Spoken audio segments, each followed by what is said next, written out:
Here we go.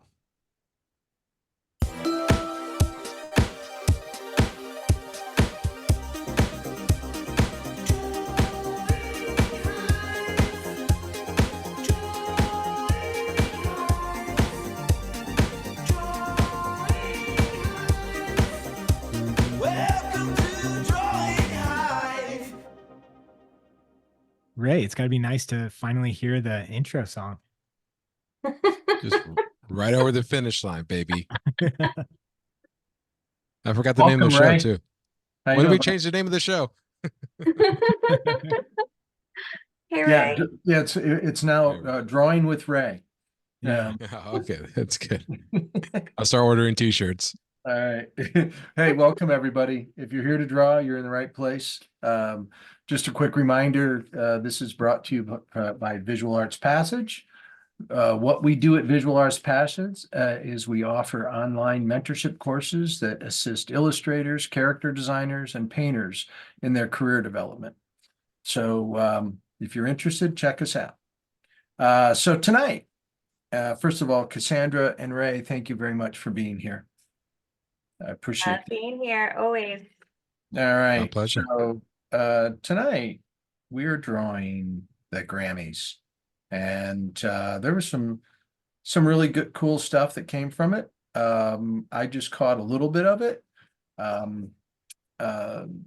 The Tracy Chapman, who I've always been a huge fan of, She sounded awesome. just unbelievable performance. Joni Mitchell did her first performance on the Grammys, which I thought I would have imagined it would have been much more than that.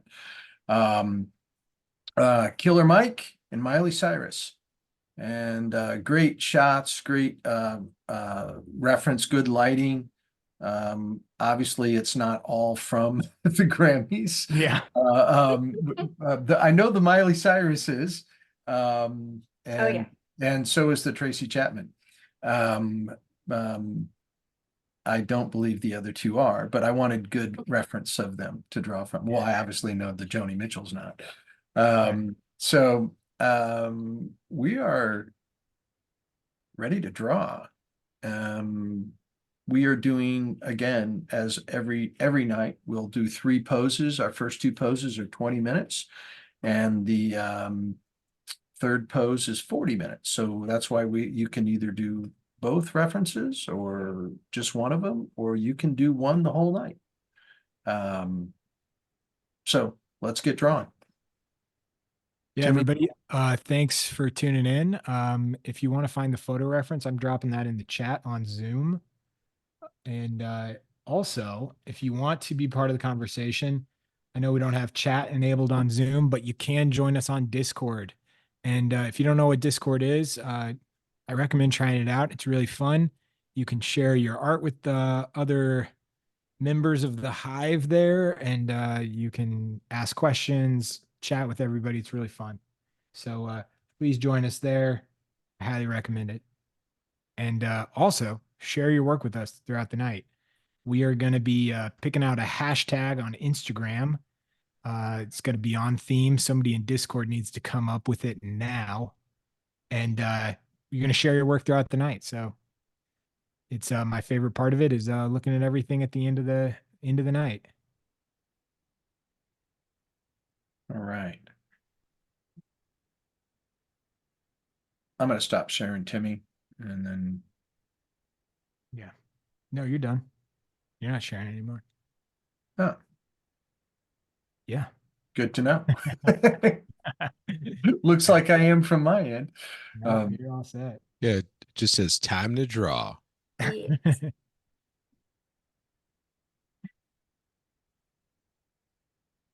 So, John, did you start cooking for Sunday yet, Cooking? or did that start 3 days ago? Cooking. No, I haven't even thought of it, Ray. I haven't thought about it at all. I've been busy. John's throwing a huge party, I'm assuming.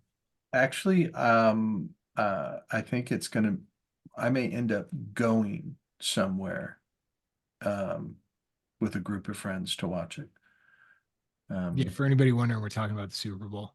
Yeah. And that wraps up our sports talk. Back to you, I Timmy. I thought people were going to be more excited that we didn't do the Grammys or that we didn't do the Super Bowl.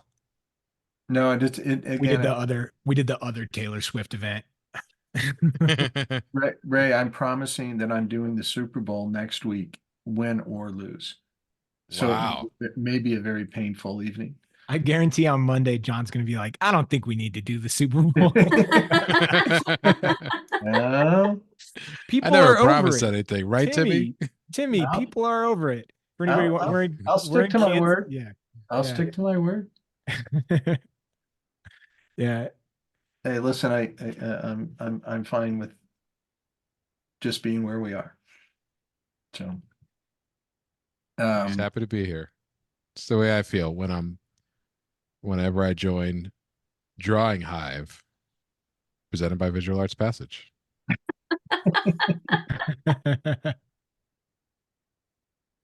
So, is anybody doing anything different tonight? We got Cassandra and Ray working. John, I know you're I'm doing something a lot different. I'm not doing anything. preparing for your presentation. I'm not starting with a drawing. I am going to be maybe next week. I will set up the easel because I've been working on illustration stuff, so I didn't get enough a lot of painting in. So you get that itch, that itch. You know what I'm Totally. talking It's like, about. I haven't been using these brushes. Yeah. The mindset of what you're doing, Ray, is very similar to the way Cassandra approaches too. Mm-hmm. You're Oh, doing I'm it- just copying you're just doing it. Cassandra. You're just doing it digitally. Oh yeah, stroke for stroke. I'm just waiting for Cassandra to see what next move, and then I'll. Yeah. I am skipping Tracy Chapman and going to Killer Mike because I did Killer Mike. I think it was a Salacuse night too, and Yep. Oh, that's right. he was so fun to paint. I want to paint him again. So Cool. Okay, I was gonna ask that, but I didn't want Timmy to be like, Ray, what are you talking about? We never did Killer Mike before. I'm like, I'm pretty sure we I did. think There this was like is- smoke coming out of his mouth. I meant to try to Yeah. find it. I got it right. I got mine's here. Let's see if I can find I'm it. pretty sure this is the third time we've drawn Killer Mike. Seriously, I do. Because I think we did it twice for Maybe Salco. twice in here and once in like a Studio Bridge thing. Yeah, But it might have been it. Yeah, because I remember twice in here. I Yeah. don't remember a third time. Ray, is it tempting to work digitally just because you don't have to clean up? It's a great question, and the answer is yes. Yeah. It's well, with my setup, I broke it so I have an area, an easel in my computer area Yeah. that I use for teaching, and so that's cool that I have like that's separate from my actual oil painting studio, which is great. The problem is, and I usually have a camera set up so I can do it. I'm ready to go. But when I had my solo show, I had to break down the area so that I could photograph paintings really quickly. And so I had just decided, I'm like, I'm just going to stick with digital. And it's remained. So. Well, Ray, I'm not to discourage anybody from digital, because digital is great and you handle it beautifully. You also are a great traditional painter. But I was noticing for the first time, this is in my studio that I just kind of redid in our house. And for like the first time, I have like over 30 paintings like in the studio, like sitting on the floor around the studio of things I've done all like in the last, 3 or 4 months. And that feels really good. Yeah. There's just something about having the piece. Some of them I probably shouldn't have. I wouldn't be very excited about them, but quantity is really important right now. There's Yeah. just something about like, hey, I've been really busy, and that makes me feel good. Um, Yeah, I Yeah, love the physicality. the huge, huge, huge amount of painted cardboard around now. oh, I'm not, I just counted 32 that I can see, but like on the wall behind me, there's like 7 or 8 deep on each of those drawings that are pinned up. And then I have another like big display case that has probably 40 or 50 drawings on it. And those are the ones that I haven't thrown out or haven't put away. And I don't know, there's something about being surrounded by your things that you make that are really makes me feel good. Yeah. Here's a question for the panel. Do you sometimes just go to your studio to take a look at your work, just to look at it? 4 or 5 times a day. Yeah. Okay. First Me thing too. I do in the morning, go down, go. Yeah, go. me too. Me too. I get my coffee and I go up and I'm like, huh, I wonder what my painting's doing. Yeah. What Yeah. did I, do I remember it the same way? Especially Yeah. if I'm working on a solo, because then I'll be like, is this still all working together? Like yesterday, it seemed like it was. Does it all look right now? Does it work? Well, Yeah, me that's kind of too. fun because we all have studios in our home. Hmm. And it would be less of that if if we didn't. But there's something about being just so completely absorbed in it. And I remember the painter Francis Livingston saying this to me. He said he wanted to be in the place where the only thing he's thinking about is the paintings that he's making. And so the things that and he was really referring about what he worried about. And he says, and so I worry about when I go into sleep at night, I'm thinking about the paintings I'm working about on, and that's the first thing I think of in the morning when I get up. And that it that may seem, maybe over the top or whatever, but it's truly what it is. I mean, that's when you're in the groove or when you feel like you're really producing, that's all you're thinking about. Oh I mean, my I think God, yeah. Hmm. Have you ever had it where like you had to stop working on a piece when it's in the bad spot? There's many bad spots, and then you have to walk away and I like my studio is my dining room, so then I have to walk past it all day just being like, ugh, I I can't know. work on it in this moment, and it's in that place. Oh, my Mary Cassatt from the other night. I like what I did. I didn't get far enough to, and I just haven't had time to go back to it. I Mhm. want to go back and work on it. Um, but I just haven't had time to. Do you think you're going to change your wall of faces for 2024? I should. But it's Ask, asking for as an audience question that we got uh, for John. oh, okay. I promise I will. Okay. I will. It's probably boring people. Doesn't bore Um, me. I love that Gene No. Wilder. That one's my favorite. no, thanks. Yeah. It's so Well, funny. I'm You not see gonna it and hang like, up. I'm not gonna hang up ones I don't like. Right. yeah. I mean, I Some of us, I'm not saying me, would prefer if you did that. I think it was Dale. I'm speaking for Dale, of course. well, hey, I'm gonna jump in and do our educational spot. So, Yeah. Which, by the way, do you guys hear an echo on my end at all? Nope. nope. No, All right. Awesome. Well, I was going to let's. compliment your mic game today. Oh, thank you. Well, you know what? We had to help him out with it. We made a big commitment. We were like, we're going to do this right in 2024. So, all right, John, here's your intro. Here we go.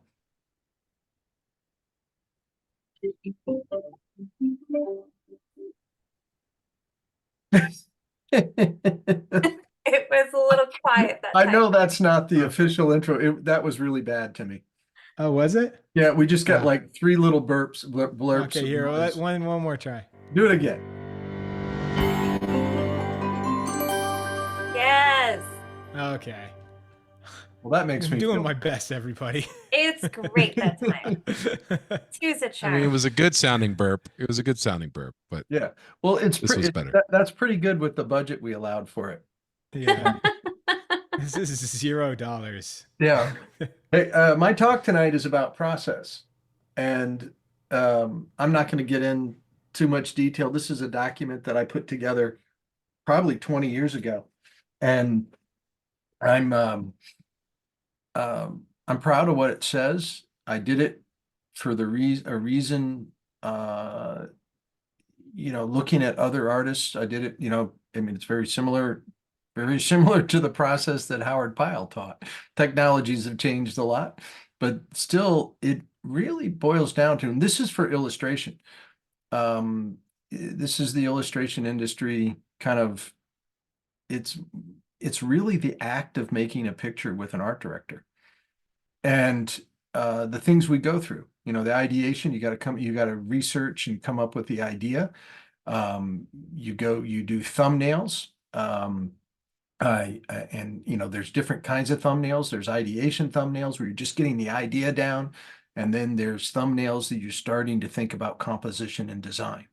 Once you decide where you're going to take your picture to realize that picture, whatever resolution you're going to work in, you bring in the things that you need to complete that picture, meaning reference, what kind of lighting, posing, whatever the information is that you need, where the things you can't do from memory, you got to supply it. And then you got to come up with a finished drawing and a value study. All along the way, you're getting approval. You get approval at the thumbnail stage, you get approval final drawing. Sometimes you even do color studies, which I don't have listed on here. And then you get approval on your finish. So real quickly, I've always tried to explain process to people of, people saying, how can I get better faster? Well, learn process. All the artists, not all, but almost all the artists that I really admire and follow are process junkies. Ray may be the most process junkie. um, Heyo. and I think it's great. I mean, I love the detail in the process, because it makes you better. You get, before you go to the next step, you get everything right before you go to the next step. I wanted to point out thumbnailing is kind of like where pencil hits paper for the first time, or pen, or whatever you're working in. But there's two really different types of thumbnails. You think about it. There's the 2-value thumbnail where you use line, which is effective, can work, but it doesn't explain near as much as a 3-value thumbnail. Because with 3 values, you can describe all the shapes in your picture. Now, if you were working from, that's a beautiful Sterling Hunley thumbnail, the top one, the 2-value one. But if you were going to do a painting from that, you might question yourself. It's like, oh, what's going to be lighter or darker, the tub or the wall behind it, or the gown? In a 3-value, you have an opportunity to work all of that out. And knowing where you're going when you're starting an image is very, very helpful. It's best to have a plan. I'm going to show you some things that I think, I brought up Sterling. This is right out of Sterling's sketchbook. Look at that piece on the right. And then there's the finish he did from it. But this is him using process. And there was a bunch of writing, and I didn't include it, but there was an ideation chase of him coming up with this idea. I think this is really interesting. I know he was heavily influenced by the artists I featured last week, Pierre Bonnard. This is right out of our foundations class, a recorded class that I made. This is a beautiful, this is a relative of mine that is the daughter of my first cousin, Christy. And she was just a perfect model. But even as something as simple as doing a head drawing, just a floating head on a page, I did a thumbnail for it. I wanted to decide where it was going to sit on the page, what parts that I could use in line, And it's a really rough little drawing, but it helps me compositionally design what I'm doing. This is much more involved. This is a painting. This painting came from that photograph. I shot it out of the window of my car with my iPhone. And, I'm kind of focusing on this area over here on the left-hand side, but I kind of become Ray Bonilla a little bit. And first thing I do is take my photograph. I start looking for interesting cropping, and I put it in, I go into Photoshop and I start moving things around. This drawing, you won't be able to find it up here because everything's changed. I've moved the trees, I've moved the hills, I've kind of designed it and make my own reference. And then I go back and I draw from the reference I'm making. This is what I landed upon. I probably did, 12 or 15 thumbnails until I came up with exactly what I wanted. The painting, it was a demonstration, so it maybe not my best painting, but I'm not disappointed in it. But the process is all right there. This is a really direct process. This is without photography. This is my one of my father's, pages of sketches. And I love the fact that I could put the two together. And he did a series of these 4, or I guess 5 little thumbnails here. And he landed upon one of them and did the painting from the thumbnail. No reference required. He's working very crude this way. So he doesn't even use any reference, but it's thumbnail, finish painting. There's a group of thumbnails. This was my father's process, where he, instead of looking at photography, he did all of his thumbnailing from memory. And it was just like a design problem. And he would do thousands of these things. And then I can point back to a number, of pages I have of these, of paintings, finished paintings that he completed. So he would go from this to, a 4-foot square painting, little 2-inch thumbnail to a 4-foot square painting. And he'd always say, it's like, I can solve it so quickly, design wise, just in black and white in that thumbnail. There's no reason it won't work with the same proportions up in scale. And then, the other thing that I feel the same way about the process that I use now, which even if I start with a photograph and distort the photograph and end up with this, kind of finished sketch before I do a painting, when I do the painting, I have a good idea where I'm going.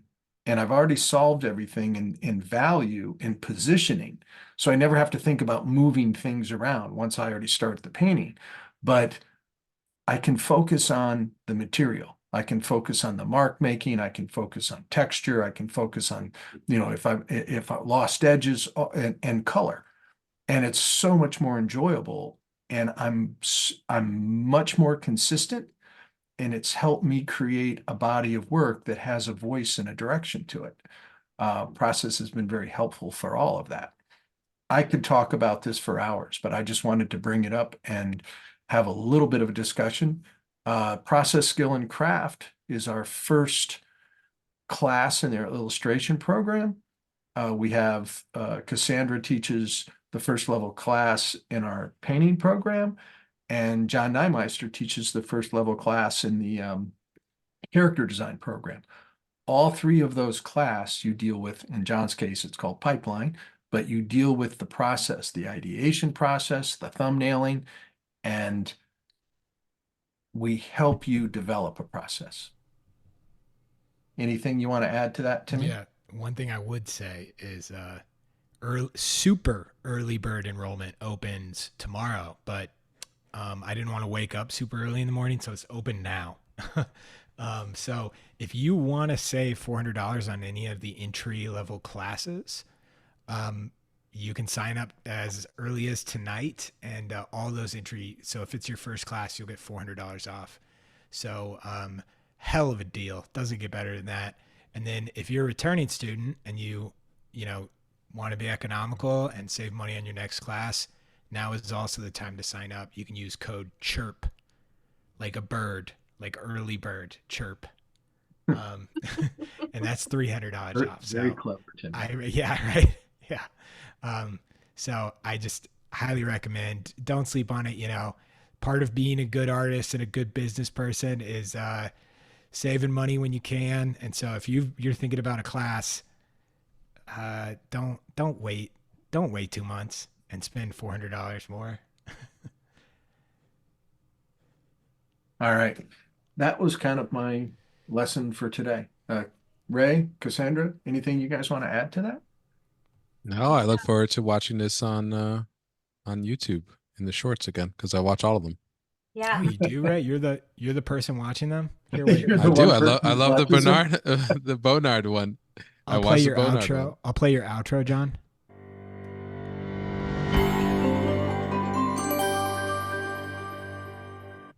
All right. Don't interrupt the outro, Ray. No, I'm glad I'm you like sorry. them, Ray. I knew that one view was someone. It's I've not never just been to a one live view. taping. I watched them too. No, they've been doing really well on TikTok. Actually, we're on TikTok, people. If you want to follow us, that's where I'm putting all our video content. Yeah, I Um, got a big kick out of Timmy. It was last week or the week before, sent me a video that was on TikTok that was one of my, I think it was I don't know if it was the value or color one. I think it was the color one. And yeah, one of the first one of these I did, and I went to it, and then I had to join TikTok to see it. And so yeah, yeah, it's kind of new to my world. But they get a lot of views, which is kind of cool. yeah. Um, It's nice. Dale's got a video up. Don't tell Dale, but he's got a video on our TikTok that got a lot of views. I saw it. I am Yeah. always like, I've reposted a couple of the visual passages over on TikTok. Is that what happened? Did we get the Cassandra Kim boost? Probably. Yeah. You're like TikTok famous. I don't know about TikTok famous, but I have fun over there for sure. Yeah. Yeah, John, Famous for her before paintings. before you did your process talk, before we went live, John was like, I'm not too worried about anybody stealing the process slide. And then immediately once you shared it, somebody screenshotted it and shared it to Discord. Yeah. And they're Okay. just they're just posting screenshots from your presentation. I'm like, all right, whatever. More people need it. That document has been around for a long period Oh of yeah, time. everybody has It's a it. great document. I got such a kick out of one of our guest speakers this semester, the great Bill Sienkiewicz. Um,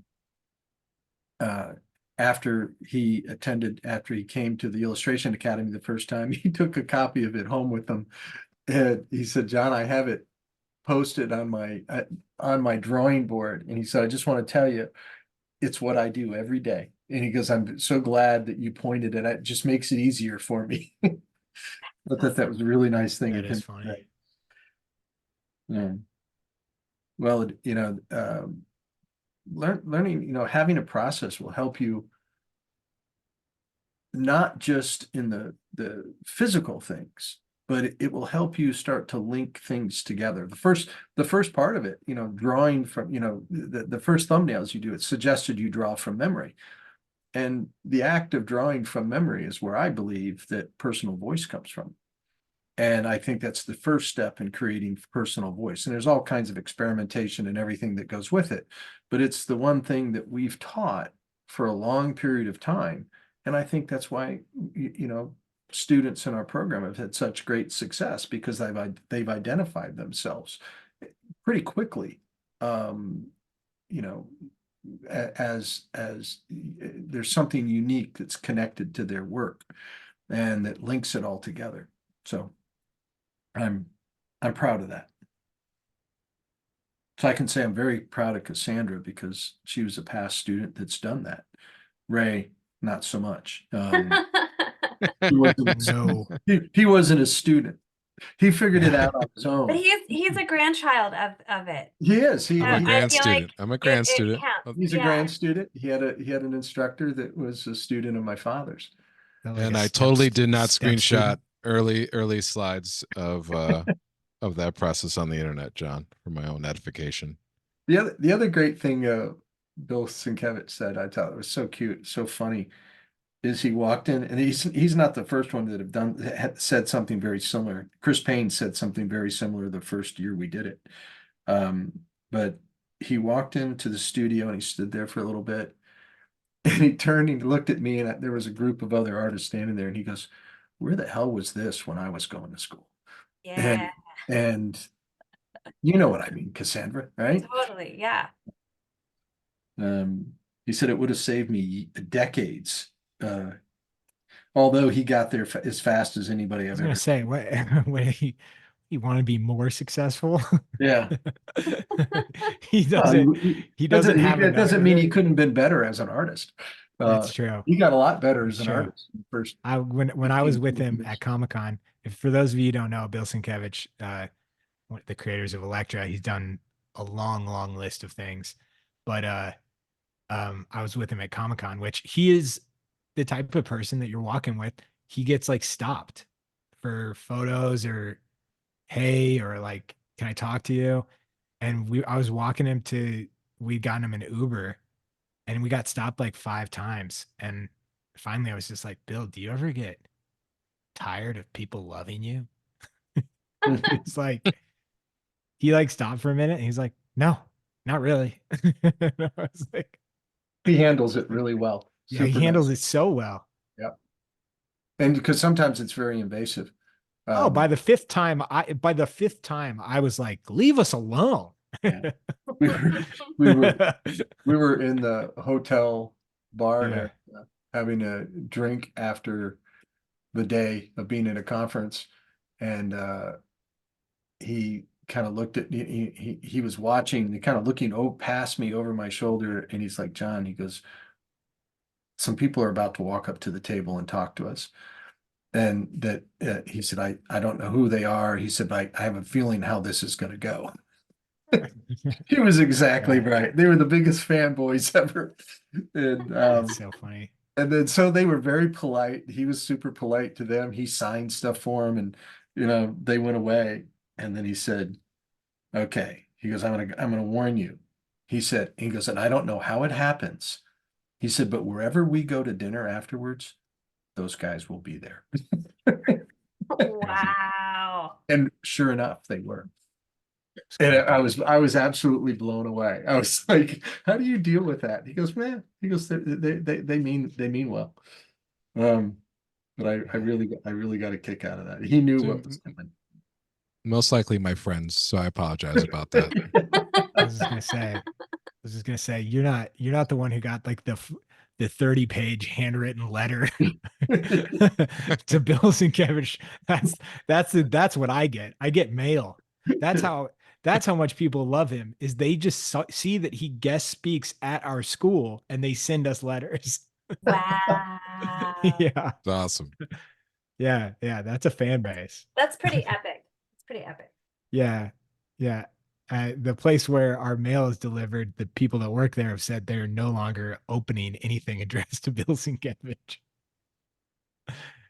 Yeah, Sandra, that's marvelous. it Oh, really Thanks. is. I'm still trying to That's get awesome. portions right. They're not quite there yet. Yours is pretty good too, right? Awesome. Yeah, I like Cassandra's, but No, I'm they're switching both to phenomenal. Killer Mike. No, that's beautiful. Your Tracy's looking awesome. Awesome. Look at the energy in that thing. Mm-hmm. I was just thinking, like, you got the light so good. Powerful. It's a tough one to. It's easy one to mess up. Well, Yeah. what's great about it though? Well, first of all, like almost profile, you got to nail it, or it's awkward. I mean, your drawing's got to be nails. And but there's what I like about photography, like working from photography like that, is the important stuff's there, but there's a lot left to your imagination. There's, it's like the worst thing I mean, it's a beautiful photograph. And the worst thing I can think of, the worst thing that I could do when I'm doing an image like that is like try to see too much into the reference. And Right. because it works. It works based on interlocking shapes, and if you change that, it gets really tough. You Thinking a can, lot about that Bernie Fuchs jazz um nightclub painting that he did. It's like a jazz nightclub of people like they're smoking and it's lights centered in on like a quartet, like a you see a I think it's like a trumpet player in the middle. yep. You know which one I'm talking about? I don't know the exact one because he did a number of things that were similar. Yeah, you know that music one that Bernie Fuchs did? You know that portrait Dale Stefanos did? You know that, Right. Right. uh, uh, but Bernie was a master of the undone, of leaving things to your imagination, letting the viewer fill in. Um, and his drawing was just so. There you go. Yes. This is the one I'm talking Yes. about though. There you I go. found it first. Oh I my found the actual painting. Just the smoke, how he Well, handled the smoke on the cigarette. I got a poster of that, right? here, What? I'm gonna, I do. nobody could see what you were sharing, Ray. Oh, sorry. No, Oh, now they can. That's the one. oh. He Oh, did It was a trumpet player. I did Yep. remember it right. wow. This is my favorite right here. This is what I was thinking of. What era is Bernie Fuchs from? For those who don't know. Yeah, he was became really well known as an American magazine illustrator in the very early 1960s. Yeah. Um, and well, he and my father were like the last two major magazine guys for women's magazines. Um, there still people doing that work, but it was like Wow. the venue was unbelievable. The big, the large scale magazines that were, 14 inches tall. Um, Look, Life, Ladies Home Journal, McCall's, Red Book. Um, just, and unfortunately, we just lost Sports Illustrated, Yeah.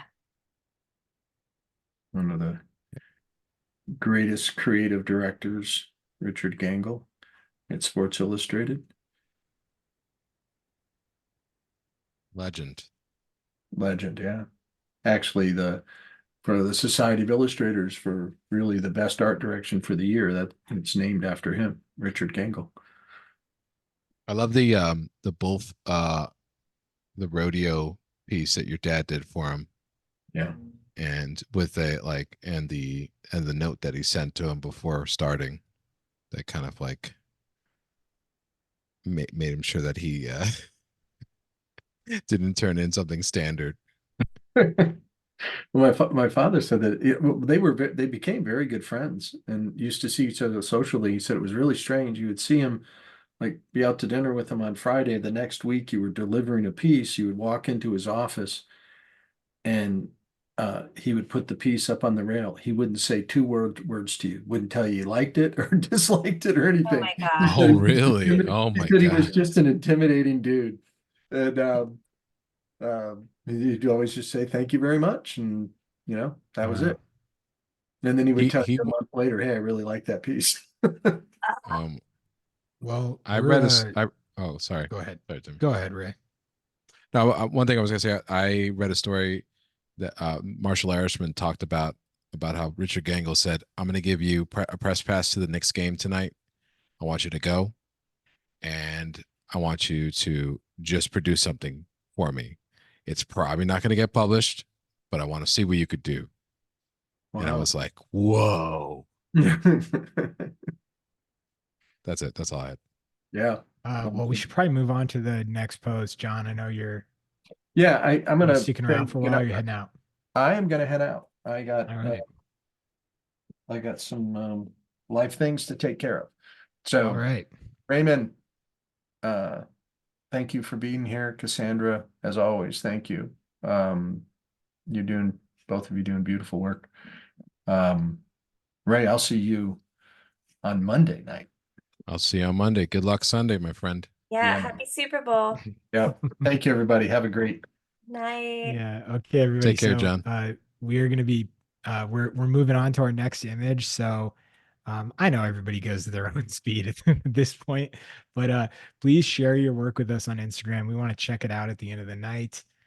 Please post it to Instagram with hashtag drawing hive at visual arts passage and hashtag Grammy Hive. Just like how it sounds, GRAMMYHIVE. Um, please, please share your work. I want to check it out at the end of the night. And yeah, we're moving on to the second one.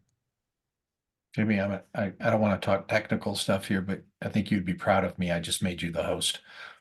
Oh wow. Ooh, good job, John. Well, I'm saying that That is because worth if a I show would have just interruption, left, the John. room Trust would me. have shut down. So Yeah, the whole time I was thinking, why is he still here? yeah, I shouldn't have said anything, but I was so proud of myself for thinking about it. Yeah. I'm See proud you. of you for thinking of All it. right. See See you everybody. later. We all are, Been a John. Take good care. boy. Bye. Yeah. That's Hey, my favorite Burt Reynolds thing is somebody said he was on set for what was the one where he's going down the river? Whatever. But he was doing a stunt, they were doing stunt coordination, and he was really struggling. And at one point he just goes, "Hey guys, um, it'd be really helpful if just every once in a while you said, 'Attaboy, Bert.'" Yes. and, and so that's what John needed. He needed a "Attaboy, Bert." I am all about that. Deliverance. Yeah, deliverance. Yeah. Yeah. Jimmy, I wanted to show them. Oh, people could see my screen, but Oh yeah, I yeah. Let me highlight it. wanted to show another Bernie Fuchs. I just want to just quickly talk about what John was saying, like how you could solve things in a thumbnail, or how design comes from it. And I wanted to ask John about this, but if you look at how Bernie Fuchs designed this image, it's quite remarkable. Like having all of these shapes lead towards the focal point of Wow. of the image. I mean, it's pretty remarkable. Like the fact that he painted the information that he chose to keep, Yeah. and what he chose to sort of group together. Pretty cool stuff. So Pretty I Do you ever think recommend. about that? Like the hot spots of an image that the eye goes to and like the order in which the eye goes through an image. All the time when I'm Yeah. painting, when I'm designing a painting, all the time, because if So like for if you this don't image, if you were to, sorry, go ahead. go ahead. What I was going to say is, like, if you don't, then you leave it up to chance. So sometimes you might get it, sometimes you might not. And as an artist, you need to understand why you didn't get it and why you didn't get it, ideally. So this type of stuff, those decisions really I think are the difference between good paintings and great paintings, for sure. If you were to number that image based on like the numeric pace at which like a track that you would look at it, what would you say? Mhm. You're starting Right here, I'll show you right now. This is what Bernie was doing. 1, 2, and then this is like the third, but he's more of a background. Mhm. And the reason why is because if we look at it, take a look at this. It's the clearest. Anything that you see that's the clearest silhouette, the clearest shape that you could see is going to be the focal point with the highest point of contrast. So you have this banjo, which is basically just, forget about like what it is. It's just a shape, right? That goes in and Yeah. it goes out to this, whatever was this tie. And and the fact that it's not a coincidence that this whole entire, this line is going right to this head. He's the clearest figure right here. And he's the only figure with color, like a different color. It's the only one with blue. And then If you this were is to- the second read. Go I ahead. keep interrupting. Sorry, go ahead. Oh, this is the second read. because you could see another face, and us as humans, we go to straight to faces, right? And the clearest of the Mhm. faces we're going to go to first, and also the fact that it's wearing white hair. Like I don't know if the person had white hair, but putting white hair, changing the hair to white like this, great Mhm. way of attracting the contrast. But this by shape is the second read because, and not the first. It's because it's a little bit harder to see the face. It's still a face, but it's not as clear to see the rest of the silhouette. It doesn't stand out as much because he grouped the value together with this other figure right here. And you don't see that this is third and last because you don't see the face at all. It's just a shape that really gets you Mhm. to the background that helps, that starts the whole process of exploring the image together. Yeah. Wow. So I think. if you were to move the main focus point, let's say, I mean, I know it like compositionally, it doesn't make sense, but if Mm-hmm. that were in the right corner, top right top corner or top left corner, does that still remain the main focal point just based on contrast? Um,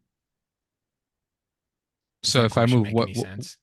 If you uh, your main focal point, which is your character in the bottom right, mm-hmm. if that contrast is maintained and moved to any other corner of the image, would you say that that is still, I don't know, it's kind of a silly, I'm like, I don't know why I'm asking this Yeah, question, but I no, I know what you're asking. So it's like you can't. So this is built, is designed to be the focal point, right? right.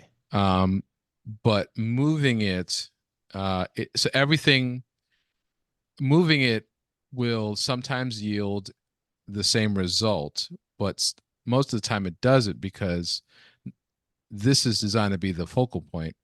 Right. But the reason why it's designed to be the focal point is because everything else around it is Yeah. supporting that notion. So I mean, sure you could totally move them, you know, over here. Um, I mean, obviously it's a focal point like this, but like Yeah. you get some framing here. But if you were to flip them, I'll show you. I was trying to create a hypothetical just to be, see if it would be interesting, but Yeah, but well, if you were to flip them and you were to get this sort of this background right here, yeah. this wouldn't let me see if I could do this as fast as possible. Here we go. Look how much harder he becomes to read. Like Yeah.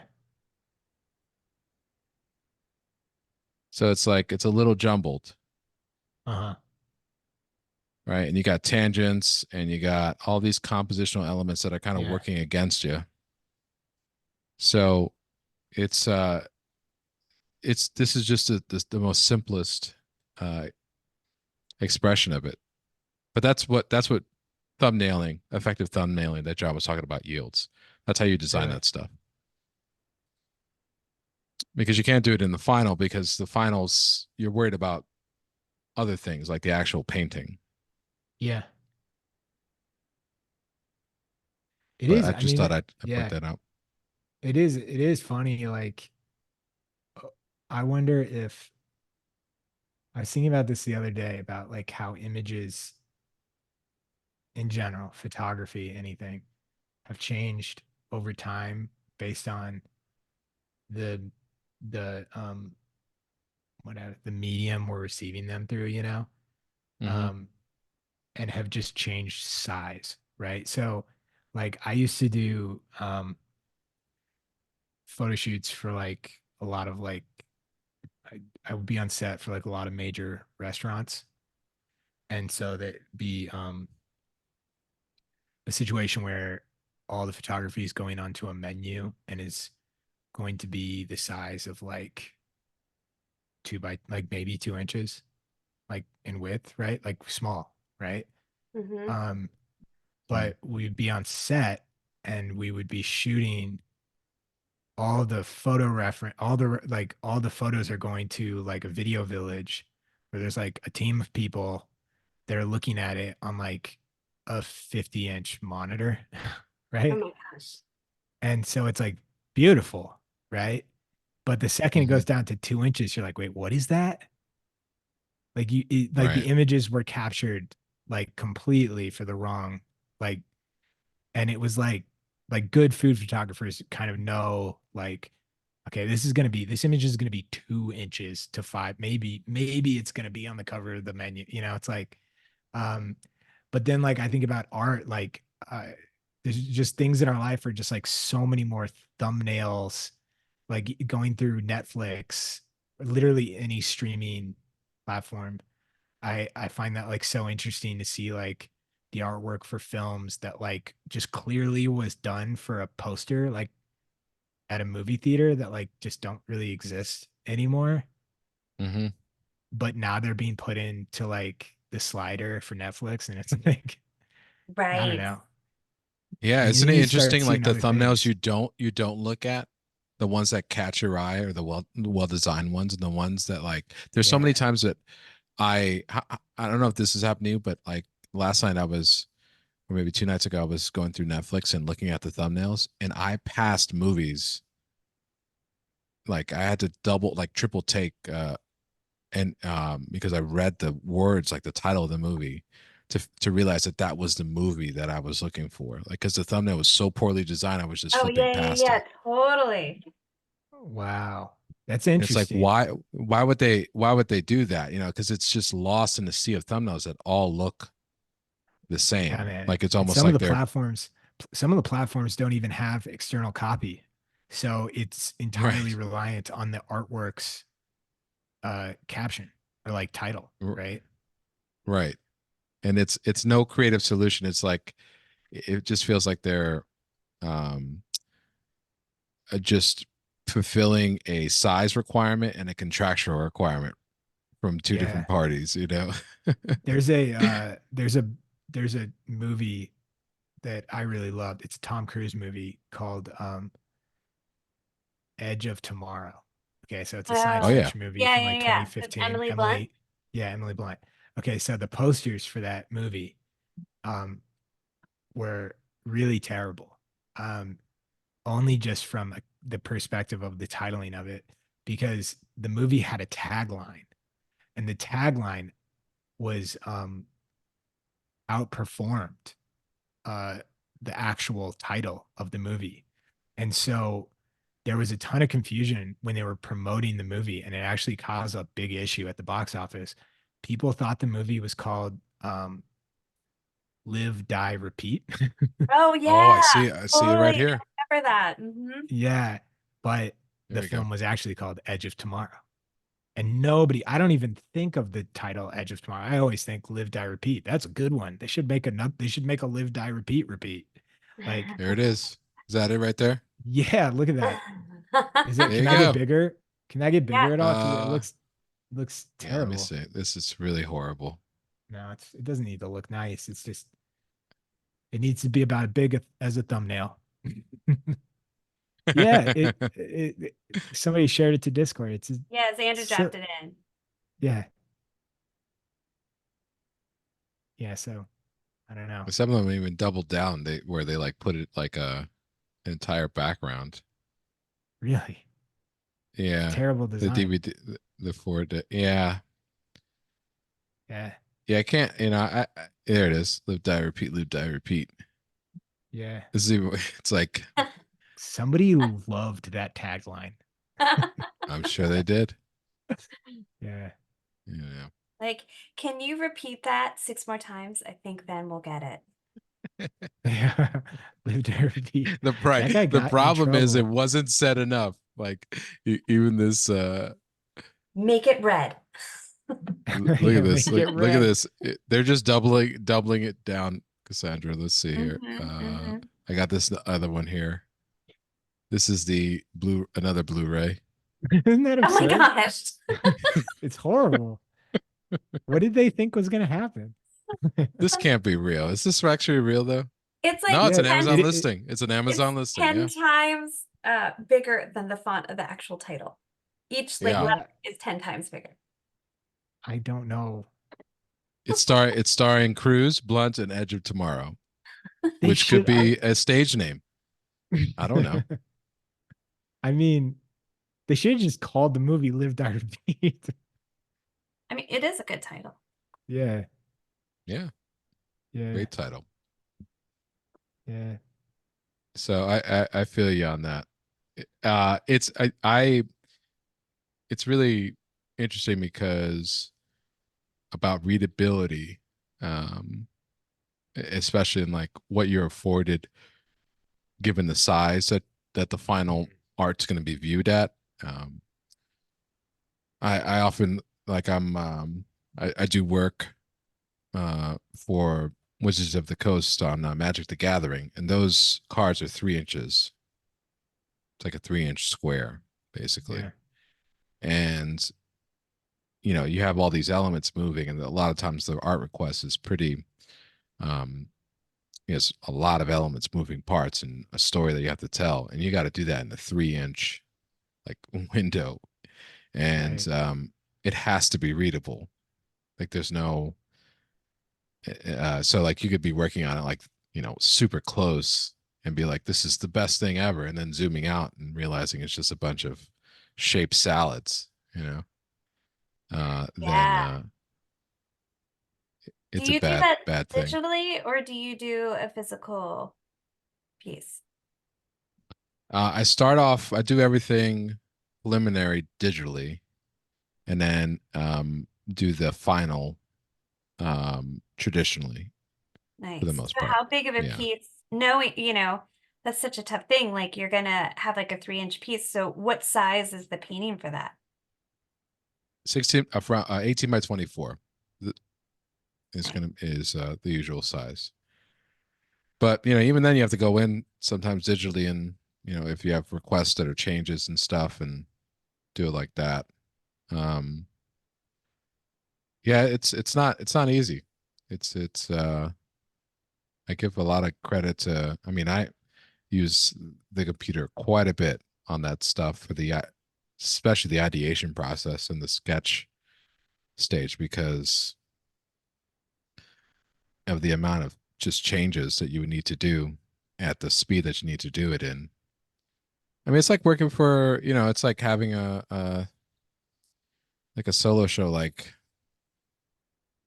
trying different things on paintings. And I'm a big uh, uh, process junkie, as John would say. Like I'm the type of, like, I'm very much like a film director when it comes to um my paintings. Like I want things in a specific area, and I want to test them out. Like, what if the light was over here? What if the light was over there? And the more control I have, the better, Hmm. because I want to explore No, kind I of love all the that. options. You have your process so well nailed down that it gives you opportunity to be creative, like more creative, because you're not trying to figure out how to do it. You know how to do it. It's like, what do you want to do with it? Right. Right. Yeah, that's the thing. It frees me up to be more expressive with the fun part, which is the painting. If I can make the painting part the most fun part, then I will have succeeded in my process. That's the only reason why I'm so invested in process, just so I can have more fun doing the thing that I want to do. I think Yeah. it's so interesting you mention it in relation to like filmmaking too, because I immediately think of, um, I mean, I think of immediately think of Stanley Kubrick, where it's like the process was so ironed out that like you could you could write an essay about like most scenes in his movies, right? They're Right. so like everything was done with a thoughtful approach. I think I think Jordan Peele is that way too. Like you could like really take a deep dive into everything was done with purpose in most of his movies, That makes you know? sense Yeah. just based on hearing how he talks about it. Yeah, Or everything even is even like really comedy thoughtful. too, right? Not Yeah, every artist is the same.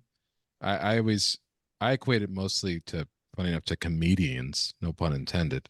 Um, because there's some comedians, like you often see comedians in the small clubs yeah, doing stand up with notebooks, trying out new material, right. and they're constantly writing, right? And does every comedian do that? Not to varying degrees, but there's some that are just so good off the cuff that I'm sure that that's the majority of what their act is. But a lot of them have to work think, for those yeah, jokes. They're crafted. They're not. I would This is say, so much timing. yeah, I would say I've gotten to spend some time now, just in the past year, with some a few pretty big comedians. And as a generalization, right? So not everybody, but there are very few comedians that don't do the notebook or phone recording or like that process that just like go off the cuff that are also respected by other comedians, Mhm. Mm. right? There's a lot of trash talking that I've gotten to hear where they're like, oh yeah, yeah, he says he doesn't write any, he just goes up and does it off, like jazz, right? And they're like, and you can tell. you know, it is interesting because there is some riffing, great stuff happens from riffing, which I'm sure that's like the same deal with art, mistakes happen, or you take a pivot that you didn't plan, and that ends up becoming the new path, right? Yeah, That for happens sure. a lot for a lot of them, but yeah, I would say in general, they all have a process, and the ones that say they don't, the ones that are just like, oh, I'm funny, which a lot of people would say like that's Chappelle, like he's not bringing a notebook to the club, like there's only a couple of them that get away without that. Right. Yeah, Chris Rock has a notebook, like yeah. Well, the first person I realized that was a thing was Steve Carell. Oh really? Yeah, because he talked about in an interview how he's not naturally funny, Yeah, and he said that being an anchor man was really hard because somebody like Will Ferrell was naturally funny, and he had yeah, to work really hard to get his performance yeah, correct because everything was very it was just scrutinized and just designed from the beginning. Not that he was really. a stand-up comedian. I know that's we're talking about two different things, but then I realized like, oh my goodness. From there, I saw like the movie Comedians. I think it was with is that what it was called with Adam Sandler and Seth Rogen. Uh, Oh, Funny I've never people, seen no, it, but funny I know what you people, talked about. funny people. funny Yeah, no, people. Yeah, yeah. yeah, And I saw that too, like the Notebook, and I'm uh-huh, like, there it is, yeah, there it is. There's a Notebook. yeah. Now get this. This is funny. My buddy saw it, and I think that this is. I'm gonna draw a parallel. I'm not just trying to talk about comedians. I think that this is like the comedian's version of squinting at a thumbnail. My buddy, Christopher the model, Huh. actually, when he lived in New York, he would go to the cellar like once a week. He was obsessed with it. And he saw Dave Chappelle, Chris Rock, and Aziz Ansari all in one night, right? Oh my So god. the the Wow. place is the place is losing its mind, right? Dave Chappelle goes out, and this is before Dave Chappelle was like not only Dave problematic Chappelle. but like iconic, right? Like he was a Yeah, big deal, but I mean he was a huge deal, but anyway, he wasn't like people weren't calling him the GOAT yet. But then yeah, yeah, yeah. he's like, now everybody calm down. We got Chris Rock coming out, and Chris Rock had like not been doing a lot of stage time at all. And so he comes out and he's got his notebook, and everybody's laughing. Like they're already laughing. They're just like, this Chris Rock is funny. Like it's programmed, right? And Chris Rock starts his act and just starts reading the jokes from his notebook. Total deadpan. He's not doing any of the intonate, like he's not carrying it all the way he typically delivers. We all have this idea of how Chris Rock sounds and like the way he delivers a joke, and he's just reading it from his notebook like a kid that got called on in class, right? And everybody's like really weirded out by it. And he would just read, and then if anybody laughed when he read anything, you would see him like jot down like a check mark or something. And the reason he was doing it was because if he went out and he did the Chris Rock performance, he knew people were going to laugh at everything, and he wasn't going to learn anything about his set. he was just going to be like, oh, they just all know I'm funny. And so he was like, it was going to work no matter what.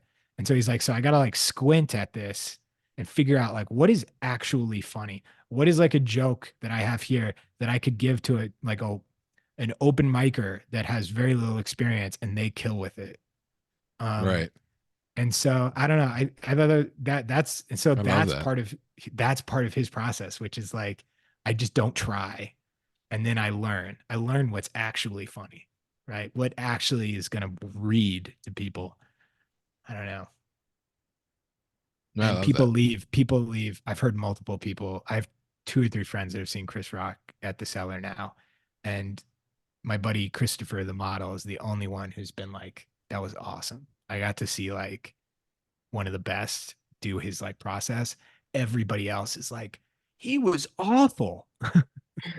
Like, they just don't understand. Like they just like they, like They don't know what he's actually building they there. don't understand it. And you'd have to kind of understand the world to like be like, why did he do that?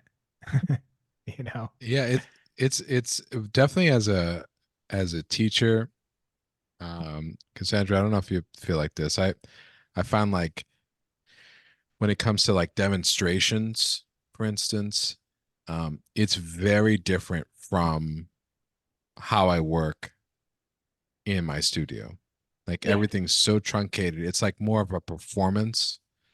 And there are artists that are whose actual work is really well geared towards that, but my Uh-huh. work isn't. Like if you would actually have a camera over me watching me design a piece, it would be the most boring thing ever. Why do you think I And film everything in time lapse? Like, there's a reason. No one wants to sit and watch that build. It takes forever. I totally. you're so good at it because I watch all of your time lapses and I'm like, she's having so much fun. Look how fast Cassandra's going. I'm like, why can't I paint that fast? It's like Yeah, it would I be forward I them to could feel John. something. Go, why can't you do Yeah. this? I like time lapse filmed. I put it on TikTok. I didn't put it on Instagram. I'll put it over there. But I was filming framing a painting I did, and like every aspect of that framing went wrong. Like the ATG tape like wouldn't stick to this antique frame. I had to do it like 6 times. So it just looks, you just see my hand swiping over and over and over again because I'm just relaying tape and relaying tape and relaying tape like around the whole thing constantly. And then I like cut jaggedly through the paper, and then I even put the label on the back like crooked, and I just labeled it as like, here's my non-perfect process, because it's like sped up, you can't see what a mess it is. But even, just regular painting, sometimes you see me completely change a full outfit. It's just nothing is easy that way. You just kind of have to roll with adjusting the process. And that's why it's always fun to speed it up, because you don't get to see all of the mess. Right. Yeah. It's I that's one of the things I think the actual process, like having one affords you, is that you can have these moments in a piece that happen in the process part, and then you like I view it as like me just collecting all these like really wonderful accidents and putting them all into a collection to then go to the final painting with. Mm-hmm. But it's so the process is different for every single painter. Like that's one of the things that we talk about all the time in the program, and in the sense where like you have painters that are more direct and ones that are a little bit more layered and planned out. Uh, there's no, you know, bad or good version of it. I mean, it's if the end product is great, the end product's great, right? But and it's interesting how like you and I use the same a very similar philosophically the same process, but like Totally, totally. it's a very different um Execution of you know it. right different execution of it. So it's not like I guess like one thing I wanted to point out about John's talk is like it's not like everything has to look the same. If you follow that process, nothing's going to look the same. because there's so much wiggle room. It's more of it's an ideological framework, a mindset that you go into when you're pushing, designing a picture. Yeah, well, and And I think that that's what's so cool about getting to teach with you, Ray, is like we both are, in different weeks showing our process, and it's saying the same thing, but it's done in a different way. And it's not wrong if the process is what gets you to where you need to be and you're able to repeat it and it's successful. agreed. So it's so cool to see, like, and I watch your process, I watch your classes, and then I go and I was like, well, that's a good idea, and I'll like implement things because I saw you do it, and I was like, I didn't think of adding that to my process. Well, I watch you paint, and it's like I have to, it's definitely helped my process in terms of like, oh, I should draw more, or I should, let me or like just like little things, even like hair dryers, you know, right? It's like, why didn't I think of that? The drawers are amazing. Right? It's like, and I have one. It's sitting right next to me when I'm painting, and I Well, and I of all and the some artists, yeah, go ahead, Ray. no, I was Uh, just gonna make more fun of myself, but go ahead. oh, well, I don't have a good question either. I was going to say, of all of the artists and all of their different processes, which artist do you think, if you had to fill up an Amazon cart to equip yourself with their process, would cost the most? Oh, While you think about that, I'm going to say we should be moving on to our third post. So please post your work to Instagram. It's hashtag drawing hive, at Visual Arts Passage, and hashtag Grammy Hive. Please share your work. We want to see it at the end of the show. Please don't be shy. Tag us with the hashtag. We're gonna look at it all at the end of the night. Is that a I got question that can be answered, you think? I I got one. I had one locked and loaded All right, right before. on. Okay. bring it. So, okay. This is, and I probably mentioned this story, said the story multiple times, but it would probably be Ernest Meissonier. Okay. Was a French academic painter, very famous in the 19th century in Paris. Was voted by all his peers, including like Bouguereau and Delaroche, like all these really like the most famous artists at the time. Um, that when they were all dead, he was going to be remembered, and nobody knows who he is, right? So, or very few people know who he is. So Meissonier did this really famous. There's a famous painting of his at the Met of a cavalry charge. It's Yeah. huge, and it was expanded multiple times, and it's called I think it's Froyland. It's called or something like that. Um, and to get, I mean, these horses are un uh, unbelievable, and uh, to get his uh, the reference for it, right? His process. Let's see here, Matt. Let me just. Yeah, I'm I'm gonna going to look see this up what really this quick. picture this is. Look at this piece. I'm just gonna show this piece because it's nuts. Okay, here we go. Open image, a new tab. Boom. Okay. Oh, I do know that piece. Right. This thing is huge. Oh, there it is. Sorry. When my presentation skills are awful, but look at this thing. Oh It's my huge. gosh. Oh my gosh. And you can zoom in on any part, and like you'll see actually there's seams in the canvas where like, oh, he just expanded it and expanded it. Oh my god. So like how do you get reference to something like this? Well, first of all, he had people in armor, of course. Okay. And this is definitely the same model Oh my repeated over gosh. and over again, like an old illustration trick. Okay. That does seem like kind of lazy. I caught you, Ernest. Everyone else You is see probably what you like, did. yeah, that's amazing. I caught you, Yeah. man. Um, but that's such an illustration thing, right? Isn't it? It's like, let's Mm-hmm. spot the illustrator in the weird garb. Mm-hmm. So he apparently James Gurney, I'll give credit for him and to him because he wrote this art. He wrote a passage about how he came up with that painting. He was very well known for sculpting all of his references, right, in wax. And so he would do that before starting a piece of work. Okay, so that wasn't the thing though. So how do you get the galloping though, right?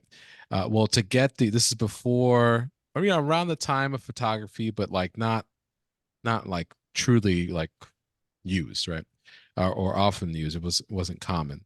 So what he did was to get the galloping correct and to be able to sketch a horse in motion, he constructed an entire in his backyard. I say that in quotes because it's more like an estate. He constructed a scaffolding. He had it built that was on a train track that ran the length of the grounds, and on the top was on one level, it was two levels. Like the bottom level was a spot to put to push the thing, and on the top was an easel. And what he would do is he'd have his assistants and get like push the sort of sync up with a rider horse. He would have a horse and rider in full garb, and his assistants would all at the same time push the easel, the scaffolding down the train track, down the track, and have the horse gallop, and he would sketch it as the horse was What? moving. So that's how he got like the only way he was able to figure out how to really study the galloping. And he would do that over and over and over again. Wow. So I And they wonder did it at the level. in 2024 dollars what that would be. Okay, so I've got an Amazon card open right now. Okay. I'm not going to share my Amazon. I thought about doing it and I was like, nah, I don't need that. But we're looking at I mean, you think he got the nice scaffolding? I'm sure. Yeah, No doubt about it. we're looking at $1,800, and then You got to rent a that horse if you don't own a that horse. doesn't even have wheels. You know, that doesn't even have wheels. So we're gonna have to get some heavy duty casters because we're probably on grass. You know, so like it Yeah. can't be like those like hard plastic ones. You got to go with like a Well, how much rubber. for a train track? How much for a train track? Because he had one built, I tried right? looking up how much a train track costs. I did, and I couldn't find anything, but we could get a dolly track, and I know how much a dolly track we're looking at a couple grand. So, and that's probably what they were actually using, is like a dolly track. And Yeah, yeah, so, yeah. yeah, easily. And so right there, how much does a horse cost to rent? I'm gonna say, you don't want like a howdy doody ranch horse. You want like Well, he's an rent. athlete. Let's say he's renting. Yeah, you want to It, rent. Yeah, we're renting. Oh, we're I renting mean, everything. like, imagine Napoleon is going to see this painting after you're done, How much does which it was cost to rent a horse?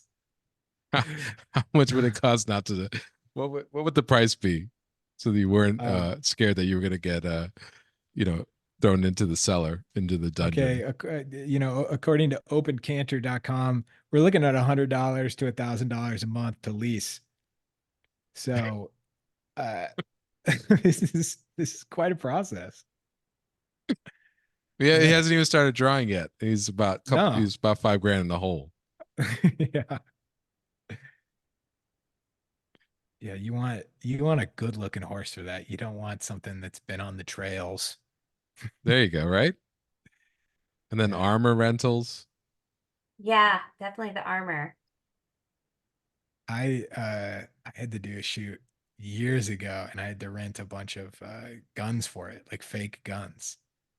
And like Oh, I had to go to an armory, like a prop armory. Um People that rent out stuff like that are some of the strangest.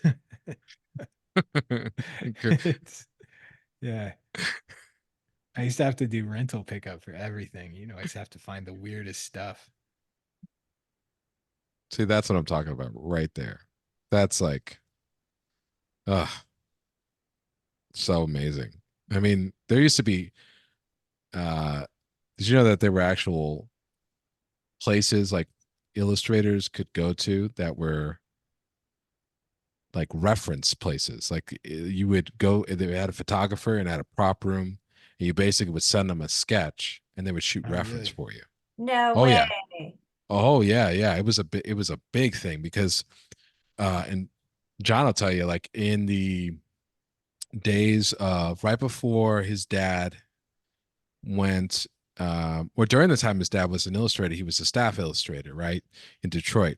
That's where he got his start. Well, during that time there were a lot of illustration studios that really, were facilitating all of the need or meeting the need for illustration around the country, especially in New York. And there was this place called Cooper Studios, right? And Cooper Studios was like the top studio at the time. Think Mad Men, right? And they actually had a whole like a photo studio with models on call, costumes, everything you needed. So you would just send down a sketch, and they'd send you back up photography with the thing that you asked, and the with all your notes, trying to match your sketch as close as possible.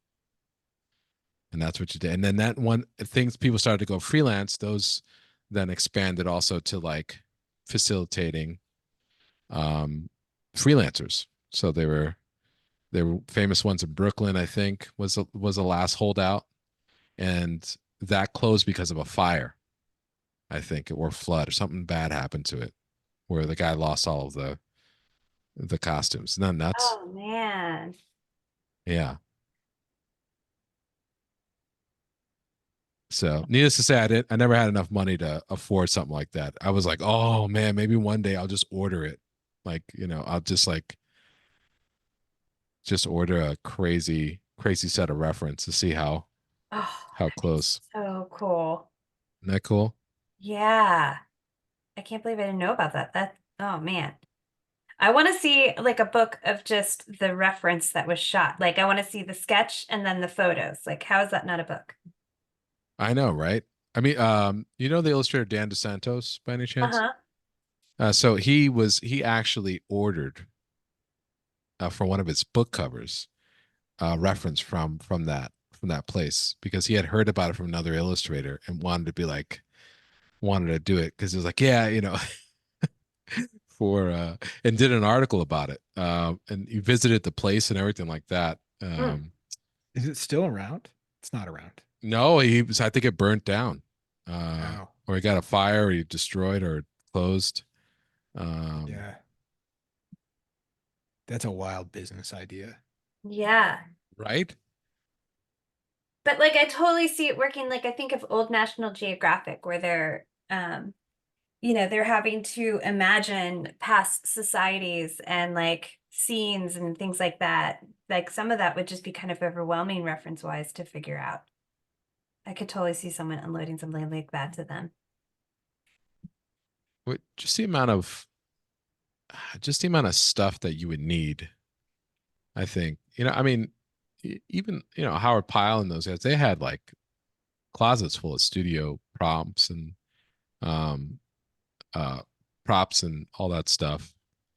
And I wouldn't call their stuff photorealistic at all, and then so they needed it. And I know the Robert Fawcett is another incredible illustrator from that time. They was described that he would basically he was like his references were like were like movie sets. Like he'd have Really. actors, and yeah, it was just wild. So cool. Sandra, that's looking awesome. I love the chain. Yeah, maybe I should paint more while Cassandra's like doing the only. Yeah, there you go. That's awesome. Yeah, I get the it sheen Now, really right is. on it. Some gold leaf. now Yeah. Timmy, all you got to do is change the lower third for Cassandra to Yeah. my name and call it a show. Here's a question I have. This is half an idea. So I was thinking about how it's interesting with like music and acting and stuff that like generally the spotlight is reserved generally it's going to be very easy to name things that are counter to this, but generally the spotlight is reserved for youth in the arts, except in the visual arts of painting and drawing. I don't think that that's so much true. But like when I think Yeah. of like when I think of me, because like you know, as you become an older as an artist or a drawer or anything, you just have more experience developing your process. That's kind of what was making me think about it. So like once you have decades and decades of experience, your process is more advanced. You have more experiences.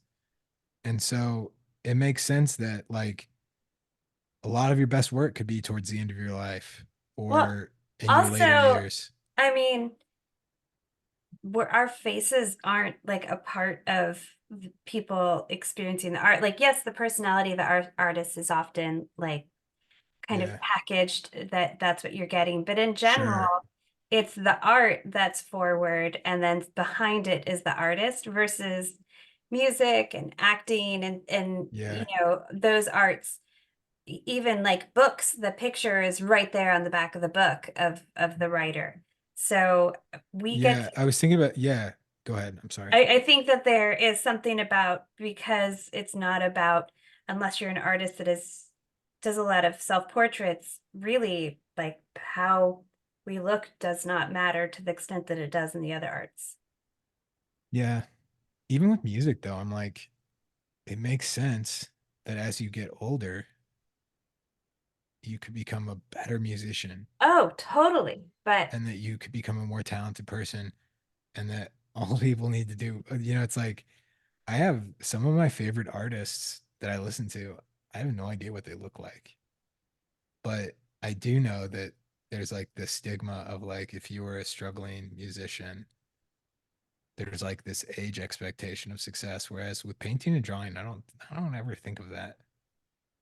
yeah, I don't think because I feel like the appearance isn't as important.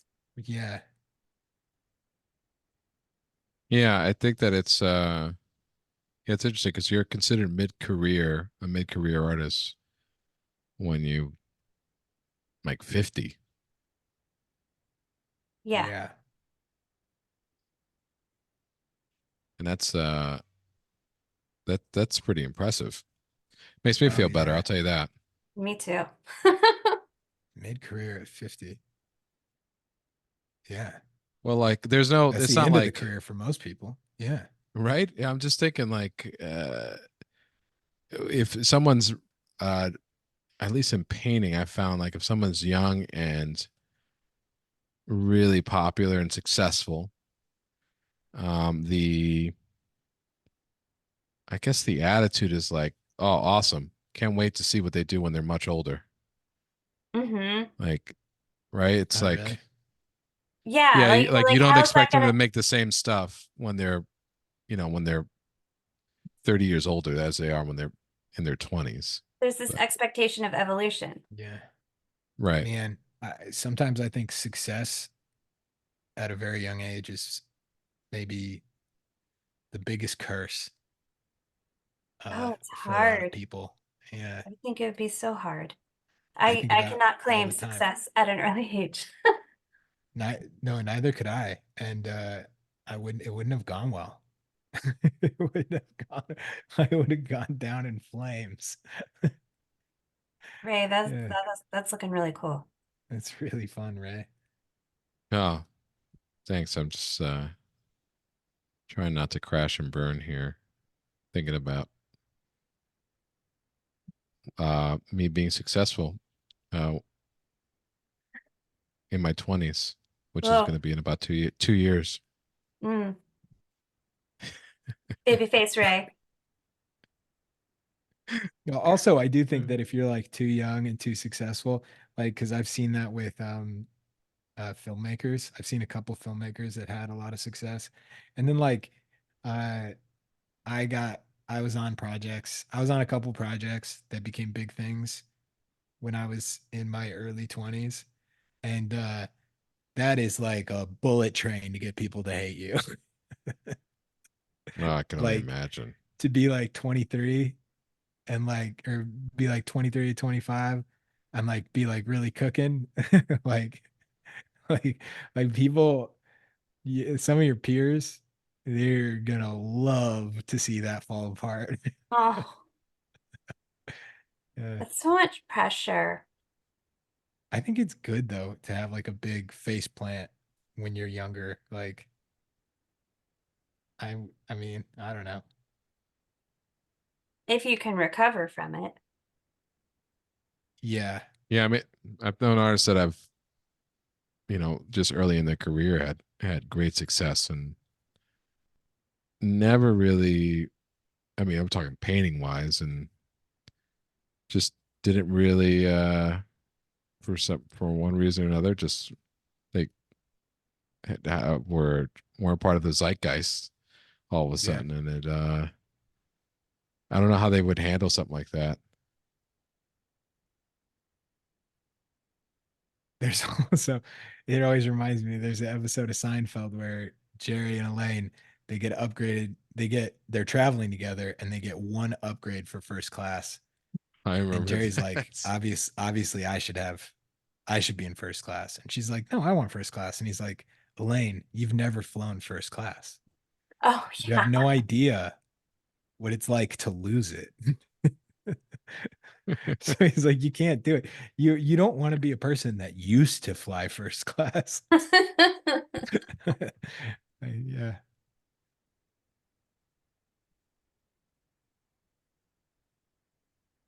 I don't know. I'm trying to think of like it's interesting. There's so many people that have a big influence, and it seems like it's everything everybody talks about. They're the hottest thing out there, and then you just we just all forget them. Yeah, Not like in a mean way. It's just they just it just like they lose their relevance or they find it harder to replicate it. it's something that I think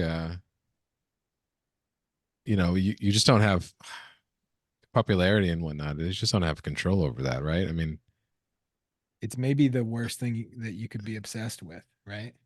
Hmm. yeah. I mean, I'm totally like on the Rick Rubin train, basically, with the idea of like you just don't know, you have no idea. So it shouldn't even be a part of your art, Yeah. I in terms absolutely of agree with that. You know, like the TikTok, Instagram thing. I said like we run a business, like, and our goal is for as many people as possible to know about like our art education. Like that's like as a resource, right? But like if you want to be a great artist, I don't think being like highly skilled at TikTok should be part. Like I don't know. Like if you enjoy it and it comes naturally to you, it's great. But like I'm also just like, man, you just put your time in with your process and your art.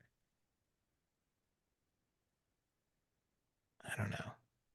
There's always going to be people though that like leverage those things Well, perfectly I will and say it's a and great tool if you are thinking of it as that way. If it's your end all yeah, goal, I worry about, that's a lot of expectations put in that, and it's not gonna help you yeah. in the long run. But as a tool, it is a wonderful tool and a wonderful opportunity Mhm. to interact with people. So I think it just depends on what's your Yeah, attitude going into it. yeah.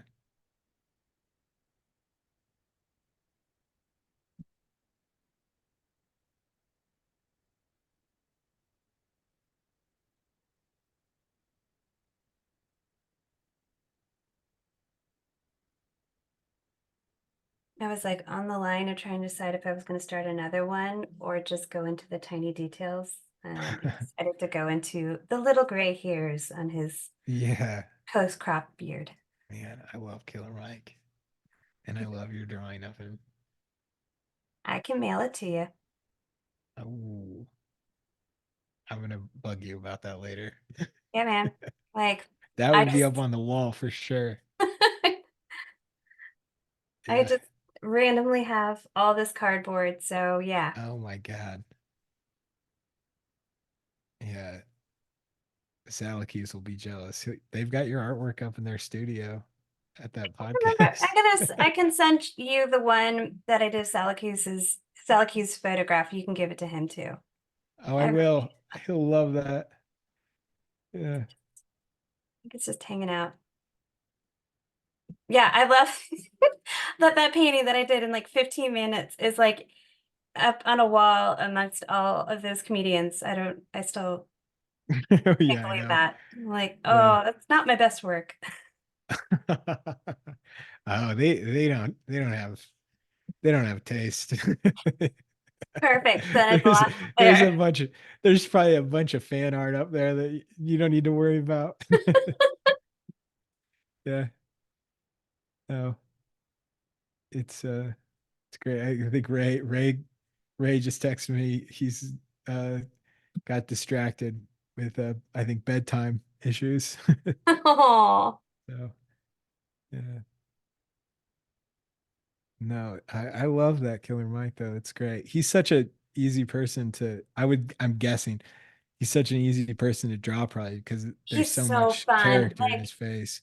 I feel like last time when with Sally Hughes when we did that one, that Yeah. was also just it's just a really like there's beautiful highlights on his face. I love that he's wearing glasses. He's got great Mhm. shadows. He's got a good strong chin. He wears a great necklace. Like it's all of it just Yeah. makes it so fun to paint. So I Yeah. saw this and immediately I was like, oh, I can't wait Yeah. to So if draw Killer anybody Mike. if anybody doesn't know who Killer Mike is, he's part of Run the Jewels, which is a band that I love, hip hop group. Um, and I think Run the Jewels, I think they're one of the last artists that are like consistently making music videos that are just amazing. They do like film quality music videos. I love them. Yeah, they're like the last bastion of that, in my opinion. Where like if they Oh, put that's anything out, I'm like, fun. I've got to watch it. I didn't know that. Probably trigger warning on all of it, but it's good. Yeah. Have you had any Rex lately, Cassandra? Anything? Um, I've been watching Mr. and Mrs. Smith, the show with Donald Glover, and I love it. It's so good. He's amazing. He's so good. I feel like they did a really fun twist on the concept with like taking the movie and then taking what they saw from it and then completely making it their own. I really enjoy it a lot. Yeah. And then He's hmm? I was just gonna say he's like I think of him as like an artist. He's like I love mostly everything he does. Oh gosh, yeah, he's so smart. And his brother too. Like his brother was the one who started writing it and brought Donald on. So Stephen Glover also wrote Atlanta. And so Really. yeah, and Donald Glover had never seen Mr. and Mrs. Smith. And so Stephen was watching it and like saying like, I'm gonna write this for Amazon. You should do this. And he was just like, Yeah. I don't know. Like he was kind of Really. intimidated by something that was first, Brad Pitt and Angelina Jolie. And then Yeah. he just like started to show it to him and talk to him about like how it's like about a marriage and interesting relationships and he totally pulled him in and man, like it's great. Is it directed by Hiro Murai? I might be butchering that name. I'm not sure. I can't remember. I just He's, I remember think that maybe, yeah, maybe his one of my favorite directors right now. I'd have to look that up. That I can't He remember. he directed like a lot of Atlanta. He's Okay. really I think he directed a lot of it, if not like all of it or most of it. Um, It probably yeah, is a part of it because I feel like they liked how they all worked together on Atlanta. yeah. He is also from a background of music videos. That's cool. Yeah, yeah.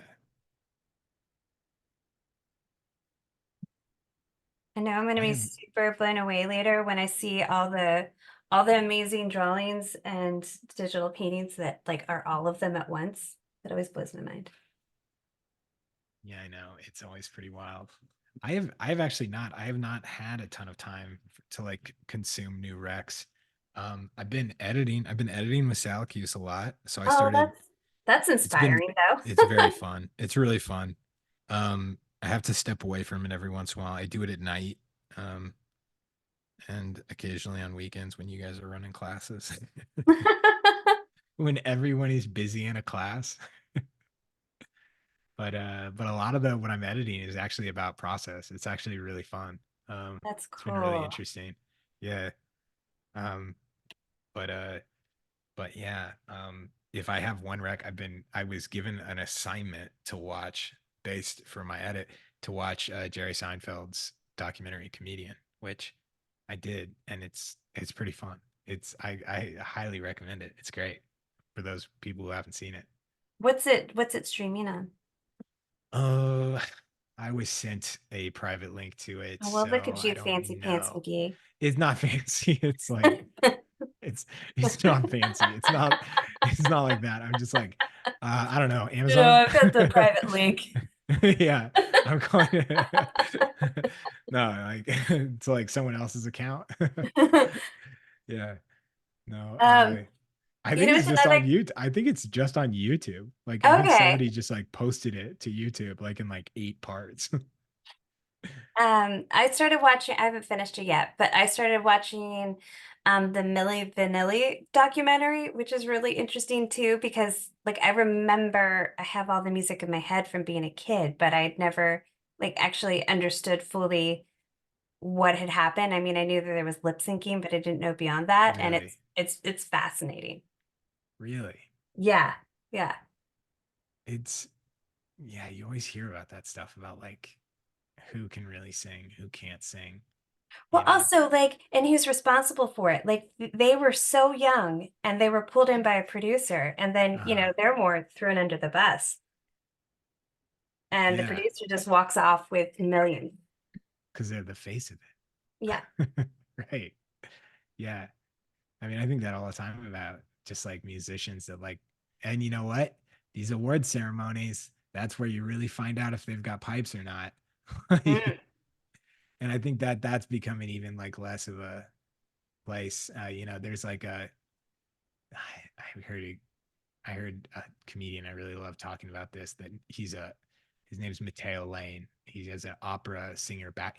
Has a background as an opera singer. He's a very Wow. talented singer, and he was talking about how Aretha Franklin was being interviewed, and they were asking her about like contemporary musicians, Hmm. and Aretha Franklin, they're like, so like, what do you think about like Beyonce? And she's like, oh my God, Beyonce, one of the most electric performers of the era, incredible pipes.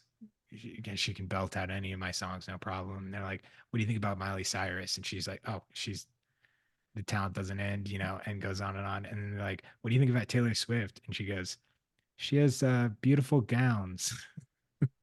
Oh, I mean, you're talking to like one of the best singers of, like right. But of I a mean, but she just threw shade like so hard. I wow, really like her gowns. Yeah. that's It's not brutal. me saying that, everybody. Calm down. Aretha Franklin. Aretha Franklin. I know, but dude, Yeah. She that's wouldn't get away harsh. with it now. That was the Swift mob would have Or even gone like, I mean, crazy. everybody loves to go after her. Yeah. Yeah, it's popular. Aretha was doing it before. Before it was popular. Anyway, I'm gonna start gearing up for our share because I want to see this art. Yeah. I want to see what everybody did. I want to see all the work they got done. Like, did Jeff do 10? Yeah, I know. They they never fail. Everybody just Start posting your work now. Actually, it's hashtag Grammy Hive, Grammy Hive, hashtag Drawing Hive, and at Visual Arts Passage. Please share your work.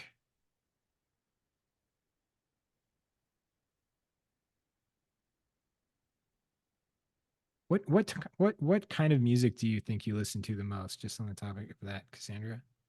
Oh, uh, Everything. yeah. I mean, I'm not big into country really, and I'm not that big into rap, but in general, a lot of it is just depends on mood. Like there's some days where I just like movie score and like that's just really fun to have going through my head while I'm working. Other times Yeah. it's like, I get nostalgic Mhm. for different like decades and, I don't know, all Yeah. over the place, I think. Do you find it easier to work listening to music with no lyrics or Yeah, with I do. lyrics? But I prefer actually, which I find very funny because I prefer no lyrics because I don't like count the time that has passed. And but I also really like to listen to books because those keep going for hours. Mhm. It's things that are short. So I don't like short podcasts. If I'm going to listen to a podcast, I want a longer podcast because otherwise I'm aware too much that time's passing. Mhm. I don't know. It's like my weird quirks. No, that makes sense. I mean, I remember listening to like radio shows with my dad when we'd be, and it would be like, or like Howard Stern. It'd be like 8 hours of him talking with like, you know, Bob Dylan. Like, this is so calming. Yeah, I don't know, because I'm trying to distract the part of my brain that wants to get up or walk away or scroll on my phone or something and stay Yeah. seated painting. So, Man, I'll tell you what, the timer that I sent everybody that I think I'm maybe the only person that uses, uh, and that I use for dry knife, uh-huh. I I love it for focus. And I'm like so not that person, but I basically decided that I can do 20 or 30 minutes of like intense concentration, and then I can take like a walk, get a glass of water, whatever, Oh yeah, and then no, go I've back. I've totally used it for that. Like if I'm having a bad day with focus, I pull out the Timmy timer and I will use it for that because I'm like, okay, I can make it through 20 minutes of just getting through whatever this part. Like if I'm having a tough patch on a painting, that's when I want to Mhm. walk away and be distracted. So yeah, I'll pull out the Timmy timer and not let myself get up until that timer goes off. And I set it to a time that's like really palatable.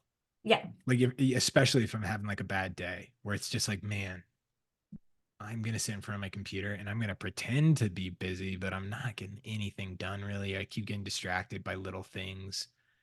And I just set it to 20 minutes because I'm like, Mhm. I could focus for 20 Yeah. and then Oh, I won't be mad at myself after. Because I've had days where I didn't not work. I was in my office. But if you tally up all the time of like actual progress, it's like, what? I mean, some days your brain just won't, and you just have to Yeah, get through those days. But right. there's some days where you can do things like that to help. Yeah.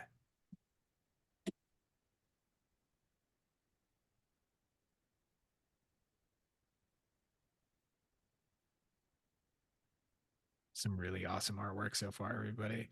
Also, Okay. we didn't really talk at all about Miley Cyrus's hair for this. Pretty awesome.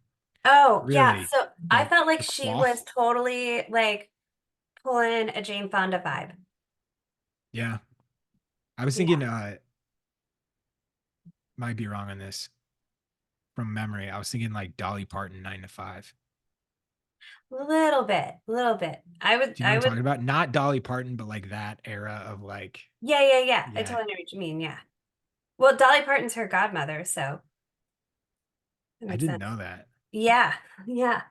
Although I've been Hot Rex, I've been listening to a ton of Dolly Parton lately. Oh, that's fun. Great Spotify radio if you just put on Dolly Parton. I want to listen to her autobiography, like My Life in Sequence or something. Yeah, she's awesome. That's on my She's list. really awesome. Yeah. Oh, what she's done for literacy. She should be sainted. Really? I didn't know that. Oh, yeah. What'd she do? So her town that she came from had an extremely low graduation rate and low literacy rate for that matter. So she started to invest in the town, and she would just like she would send anybody free books. She set up this charity where like anybody like 8 and below could get sent books. And Wow. so she set that up, and then she started to give incentives in the town for people to get better grades and to get to graduation. And so she's like millions she's spent on just Yeah. literacy, and I can't remember all the little details, but it's beautiful what she has done. Yeah. She also just has like a lot of she's just so I never know how to say this word, poised. Like Yeah. she's been around forever. She's had Oh, to and deal with people always try to belittle her, and yeah, it's totally. just a class act. I think Just I'm an done on absolute this. class act. Also, like a bajillionaire. Yeah, but oh Which my gosh, she she earned every invested. dollar. Like, I've also heard people that work at Dollywood, like the insurance is amazing, and so is Really? like vacation and sick leave, and she makes sure that everybody eats, like everybody eats free that's working at Dollywood, and she gives free medical care on site. Like, there's a clinic that anybody that Really? works there that can go, and yeah, like seriously, she's amazing. To get a job at Dollywood. Yeah, you look it up. It's You don't know. crazy. I didn't even know Dollywood was a thing. Yeah. You're kind of like a Dolly Parton aficionado. I had no idea. Mm-hmm. I went down a rabbit hole, just like I was blown Really? away. So I seriously Yeah. really want to read her autobiography. It's I mean, she's been around forever. She's got to be in her late 70s. She's been around. I mean, she's performed with some of the most I mean, Yeah, iconic artists. I mean, that's wild. she's Yeah. brilliant. I love her. My grandma, she reminds me of my grandma so much. It's wild. Oh, My mom's mom, total Dolly Parton. I don't know why. She was also like a sassy Texan. well, So she has to be if she's yeah. reminiscent of Dolly. Yeah, exactly right. Wouldn't expect anything less. Yeah. All right. I'm gonna head over to Instagram. Yeah, I let's want look to at some see this awesome art. stuff. All right, I'm back for the best part. Dolly Parton Where are 78, you? by the way. Oh, perfect Called timing, it. Ray. Called it. Everybody okay? Yeah, everyone's fine. Yeah. Whoa. Oh, Some great awesome. stuff here. Oh wow, Sorry. nice. Wow. Really good job. Oh, That's Joe, Oh, awesome. that's nice. lovely. Beautiful. Oh, Nice. gorgeous. Cool. Oh, Love I it, love Marcy. that, Marcy. I hear the song immediately in my The head. signature rosy cheek. Hmm. Oh, nice. That's Oh really wow. Oh, fun. that's really fun. Love it. Great job, That's Karen. great. Oh, Yeah, that's AJ. cool. Yeah, Tracy Chapman was a popular one. That's awesome. I Wow. love it. Which, by the way, Joe said that Miley credited Dolly as a tribute for the hair. By the way, Perfect. Oh, Makes sense. yeah, Oh, that's cool. Oh, I nice. love all this material to love put it. down there. Great job, Hey, all Peter. right, Peter. All right. It's awesome. Ooh, Nice, Xander. Xander. That's a Love beautiful it. Love one. that. That's beautiful. Oh, that's I love There's it. lovely. three Oh, on the I like guitar. on the guitar with the other Yeah, one. There's just nice. fantastic. At a hotel desk, nonetheless. Yeah, wow. I can't believe Nice. your Oh, family's letting you listen to us. that's great. Good job. Oh, that's lovely. I love how you handled That's that. great. It's beautiful. Yeah. Oh, Oh fantastic. man. So good. Awesome. Great Nice. job. Back to back, incredible ones. Yeah. Wow. Nice. Oh, that's awesome. Oh, wow, Oh, that's Gary. lovely. Amazing. Oh, Gary, I doesn't thought your pencil we break were at gonna least like cut his once? time Just on that. once.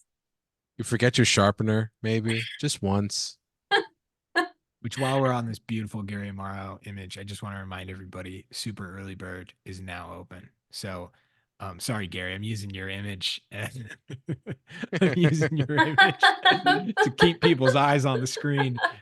You can use code CHIRP and you'll save $300. New students get $400 off though. So don't sleep on it. Don't wait. Oh, great job. Awesome stuff. Beautiful stuff. Awesome. Nice. Nice.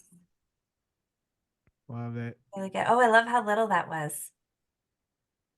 Good job. Love that one too. Wow. Mhm. I love all the Jonies. Yeah. Great croppings too. Yeah. Great, Yeah. great bangs. Yeah. Oh, that's great. Good job. Really nice. Is that like Awesome. pastel? Oh, good job, Rebecca. Oh, that's lovely. Really nice job. Yeah. How many people do you think Oh, that's great. got like the Wow. worst haircut because they were inspired by Joni Mitchell? That's awesome. I love that drawing. Nice. Really That's nice. great. Good job. Nice. Okay. Wow. You got that hair. Got the hair. Nice. Great job. That hair. That's Man. so Is fun. that like Medusa? That's awesome. Yeah, that's Yeah, awesome. that's fantastic. Love Oh, it. nice. Oh, Yeah. nice. Fun. So fun. Man, Got to dress so well, everyone's all the patterning. yeah. Kind of C3PO-ish. That's great. Uh-huh. Oh, that's fantastic. I That's love awesome. it. Great job. Nice. Nice. Really Killer good. Mike and Joni Mitchell hanging out. The combo no one saw coming, but love now. Yeah. Yeah, exactly. That's cool. It's like Snoop and Martha Stewart, you know? Yeah, Yeah. so true. There you go. Great job. Oh, I love Nice, it, Randy. Randy. That's awesome. Wow. Is that a charcoal pencil? That was good. Good job. Wow. Awesome. You Nice, got the That's Peter. so cars great. and the building in the background too, man. That's awesome. Good job.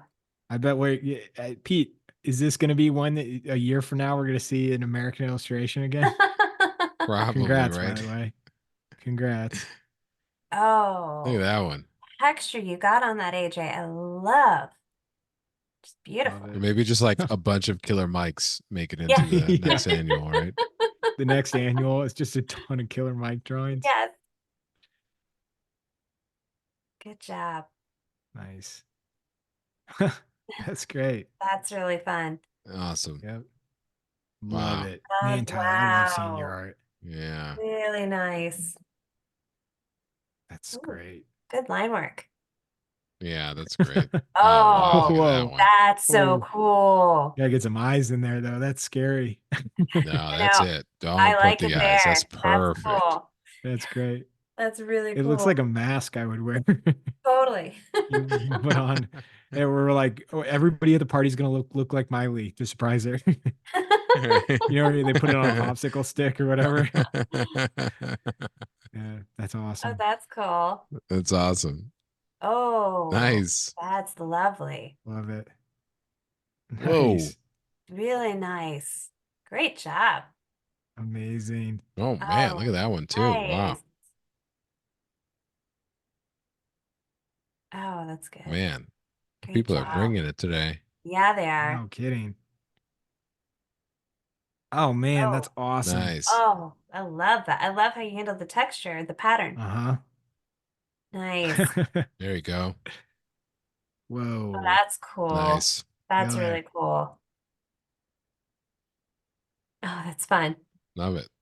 All right, I see that's where you it. took that, Terry. That's cool. Wow. Amazing. Good one to end on. Everybody, Mhm. thank you so much for tuning in tonight. We're going to be back next week. Cassandra, thank you. Ray, it was great. I'm excited to have John's to edit John's educational segment. So Ray and I can watch it. Yeah, so you and Ray can watch it. We get those 2 views racked up. Everybody, thank you so much. We'll be back next week. John says we're drawing the Super Bowl even if the Chiefs lose. So I don't know. I've got a feeling I'm John getting says a call lot from of him things, on- Timmy. Yeah, there's John no says way a lot we're- of things. There is no way. If the Chiefs lose, there's no way we're drawing the Super Bowl. No, anybody, have a nice night, everybody. Thank you. It's so much fun hanging out with you guys. Yeah, I'll take Take care, care. everyone. Thank Bye. you.